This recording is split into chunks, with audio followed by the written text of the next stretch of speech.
Hey there, Jonathan Rayo here with Simplified Guitar, and in this lesson I want to teach you how to play the song Morning Has Broken by Cat Stevens. This song was recommended by Patron John B. Thank you, John, for the song suggestion. I appreciate it. So what I'm going to do right now is play through the song for you first, and then at the end I'll break it down and explain it to you in more detail. So now let's go ahead and play through the song.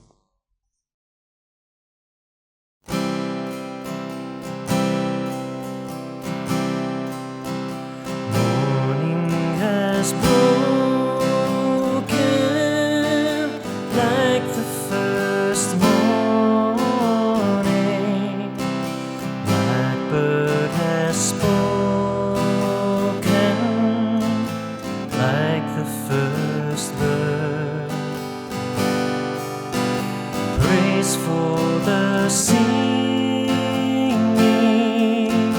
praise for the morning, praise for them springing fresh from the world.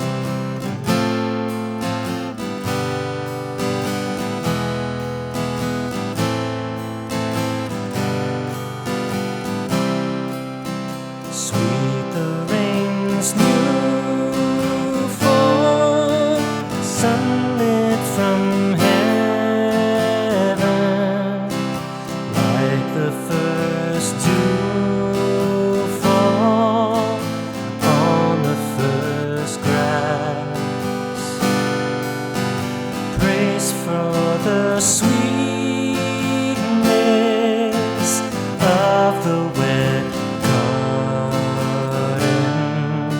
sprung in completeness where his feet pass.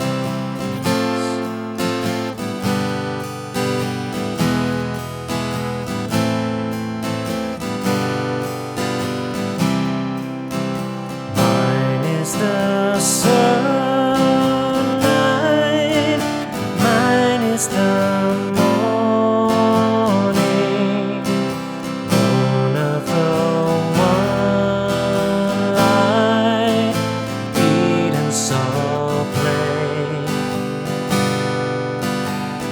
with elation,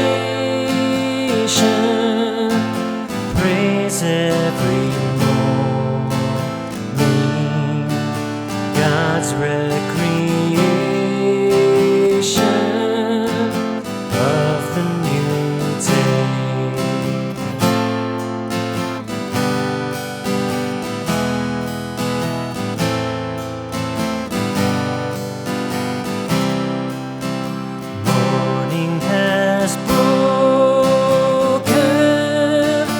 Like the first morning, blackbird has spoken, like the first bird. Praise for the singing, praise for the morning, praise for them spring from the world.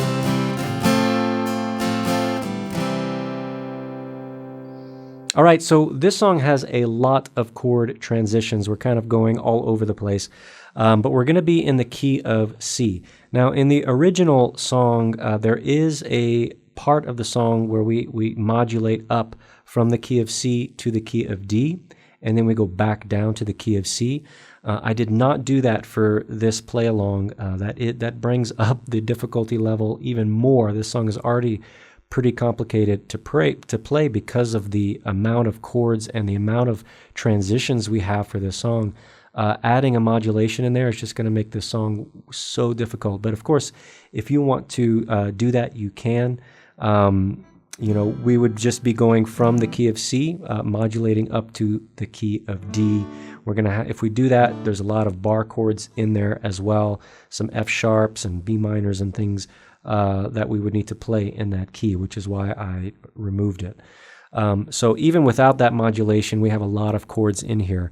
We're going to be starting off with the C chord. we have a D minor, then we go to a G, and then we have an F. And this one I'm using this F where I'm barring the bottom two strings, and then I'm playing the other two fingers here. I'm not doing the F bar chord. You can do that if you want.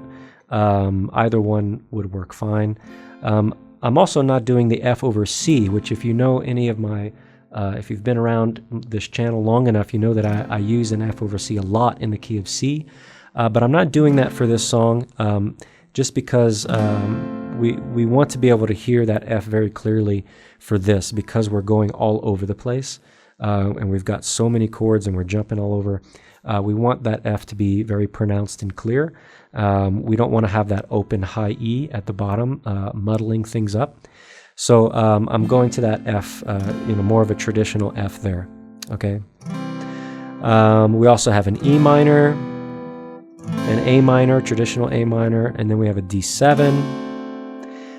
Then we jump to a G, and this is every time that we go to a G in this song, it gets a little complicated because these are huge hand changes. The position of your hand is moving a lot. So going from this D7 all the way up to this G, like here, like this, you might find that this is a difficult transition. And any of these particular transitions that you find difficult, just isolate them, okay? So that means, you take this D7 to G and you play it over and over again so that your muscles can get used to how it feels and you can build in some muscle memory into it, okay? So we have the D7 to G and then G7, okay? And then we keep going. Where else? There was another part in here.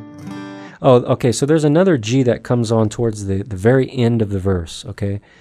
We have a C, F, and then praise for the morning, A minor, D, and then a G. And you'll notice that I play this G, whereas earlier in the song, I played this G, okay?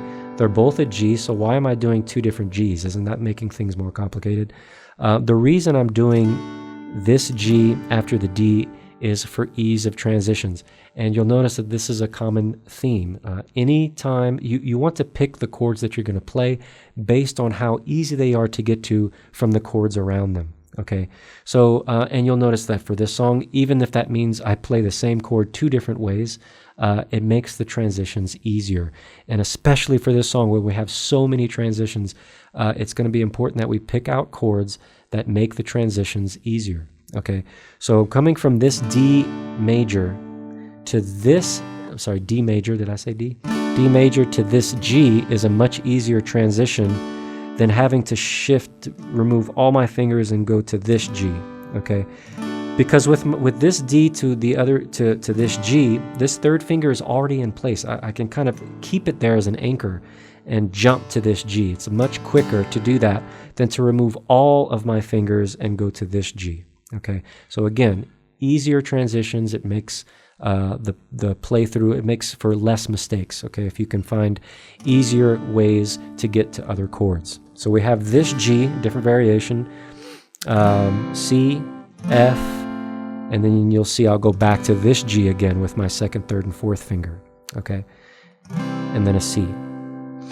Now, going from this F to a G is one of the hardest parts for me when I was learning this song, okay? I think it's just because for me, I don't very often have this transition, so I just had to isolate this transition to go from F to G over and over again, getting that pinky down.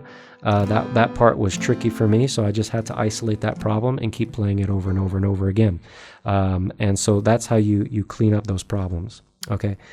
And that's pretty much it. Once we get through let's see, that instrumental part after the verse, we have a C, F, G, E major, A minor, G7.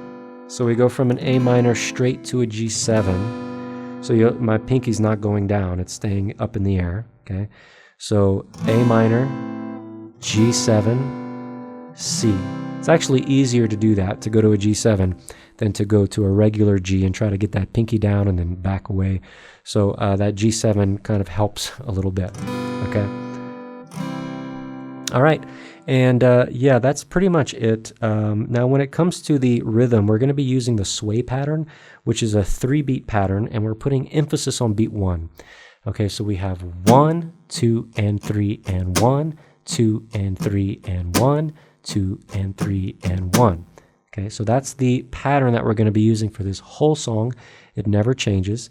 And you'll notice that we're pretty much changing chords almost every measure. Okay, we have a C for 1, D for 1, G for 1, F for 1, C for 1. And then we have, actually, we're going to hold this C for 2, I think. Blackbird has 1, 2, 3, 1, 2, 3, 1, 2, 3, 1, 2, 3, 1, 2, 3, 1, 2, 3, 1, 2, 3.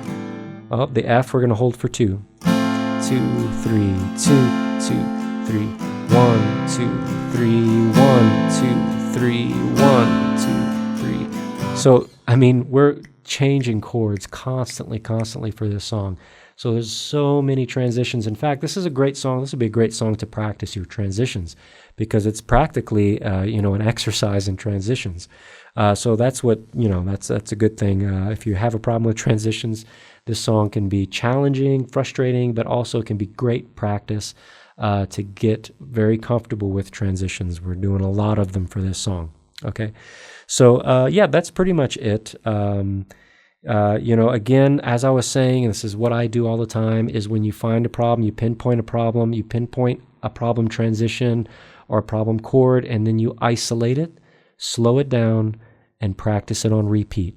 And that's how you get rid of those problems and you clean them up. Okay, so best of luck to you with this song, and if you would like to make your song suggestions for me that you would like to see song play-along videos like this one, you can post your song requests on my Patreon page. I'll include a link right up there where you can head over and become a patron. You can give me your song suggestions, and you can also view the chord charts for this and hundreds of other songs that I have on my Patreon page. All right, I wish you the best of luck, and I'll see you in the next tutorial. Bye.